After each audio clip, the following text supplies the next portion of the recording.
எல்லா வேலையும் ஒரே நாளில் செய்கிறதுக்கு கொஞ்சம் சோம்பேறித்தனமாக இருக்கும். அதனால நேற்று நைட்டே கிச்சன் ஷெல்ஃபில் இருக்கிற பாத்திரம் எல்லாத்தையுமே கழுவி காய வச்சாச்சு. காலையில் எழுந்ததுக்கப்புறம் பாப்பாவுக்கு பிரேக்ஃபாஸ்ட்டில் ஊட்டி விட்டுட்டு அப்படியே க்ளீனிங் வேலை வந்து ஸ்டார்ட் பண்ணிட்டேன்.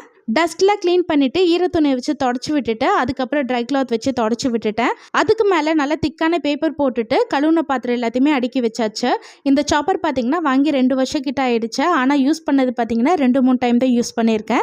நீங்களும் என்னை மாதிரி ஆர்வக்கோளாறில் பொருள் வாங்கிட்டு யூஸ் பண்ணாமல் இருந்தீங்கன்னா மறக்காமல் கமெண்ட் பண்ணுங்கள்.